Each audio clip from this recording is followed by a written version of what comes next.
پینوگرافی یا فحش فلمیں 2016 کی بات ہے جب میں اپنی سیمنری ZBS میں زیر تعلیم تھا۔ ایک دن مہمان ٹیچر ہمارے پاس آئے جن کا نام مسٹر جیسی تھا۔ ان کے بارے میں ہمیں بتایا گیا کہ وہ آج ہمیں پینوگرافی کے تعلق سے کچھ لیکچر دیں گے۔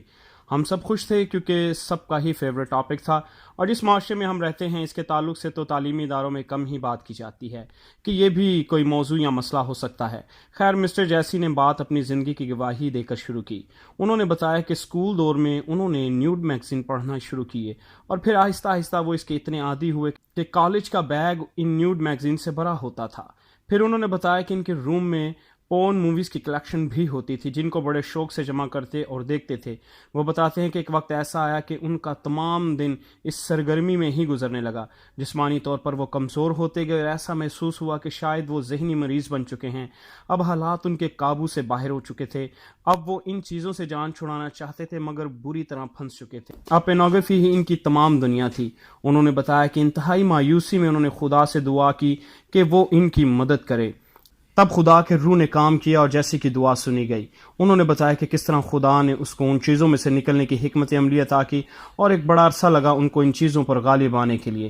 جب مسٹر جیسی کی زندگی بدلی تو انہوں نے تہیہ کیا کہ وہ باقی لوگوں کی بھی مدد کریں گے کہ وہ بھی اس دلدل سے آزاد ہوں۔ مسٹر جیسی نے باقاعدہ تحقیق کی پورن انڈسٹری پر، میں وہ آپ کے ساتھ شیئر کرنا چاہوں گا۔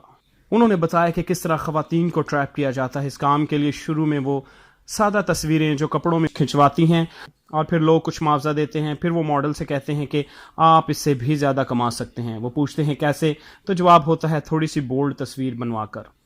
خیر، جو مان جائے اس کے لیے مزید آفر ہوتی ہے کہ آپ اس سے بھی زیادہ معاوضہ لے سکتے ہیں اگر پورے کپڑے اتار دیے جائیں، یا وہ پورن فلم میں کام کر لیں۔ جو لوگ تو مجبور ہوتے ہیں وہ سمجھوتا کرنے کے لیے تیار ہو جاتے ہیں۔ مسٹر جیسی نے بتایا کہ جو لوگ ہمیں ان فلموں میں لطف اندوز ہوتے ہوئے نظر آ رہے ہوتے ہیں، حقیقت میں وہ مجبور لوگ ہوتے ہیں۔ ان کو کوئی مزہ نہیں آ رہا ہوتا، وہ صرف ہمیں بیوقوف بنا رہے ہوتے ہیں۔ مسٹر جیسی نے بتایا کہ وہ ایک خاص طرح کے ادویات استعمال کرتے ہیں جس سے وہ زیادہ دیر تک یہ سرگرمی انجام دے سکتے ہیں، اور لوگوں کو معلوم ہوتا ہے کہ یہ فطری عمل ہے، اور وہ بھی اپنے لمحات کو بڑھانے کی کوشش کرتے ہیں، اور جب نہیں ہوتا تو مایوس ہوتے ہیں۔ جیسی نے بتایا کہ بہت سارے پورن انڈسٹری کے فنکار یا تو گردوں کی بیماری میں مبتلا ہو جاتے ہیں یا پھر وہ خودکشی کر لیتے ہیں۔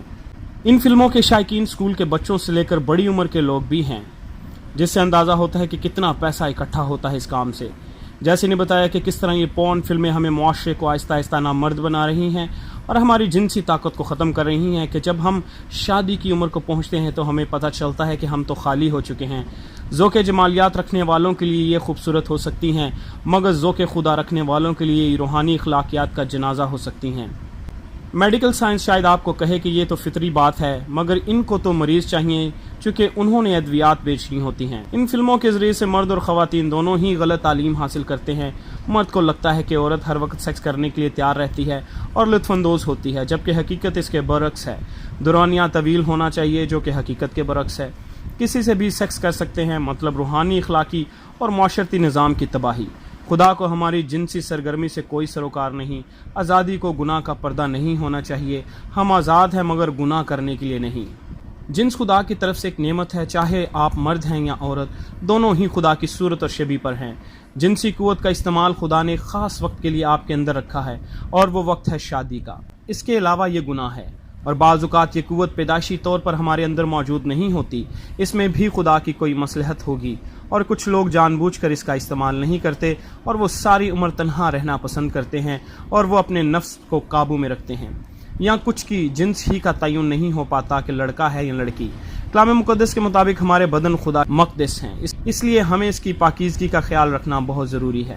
چناؤ ہمارا ہوگا کہ ہم کیسی زندگی گزارنا چاہتے ہیں، اس دنیا کی مانند جس میں سب کچھ جائز ہے، یا خدا کے لوگوں کی مانند جنہوں نے اس کے نام کو جلال دینا ہے۔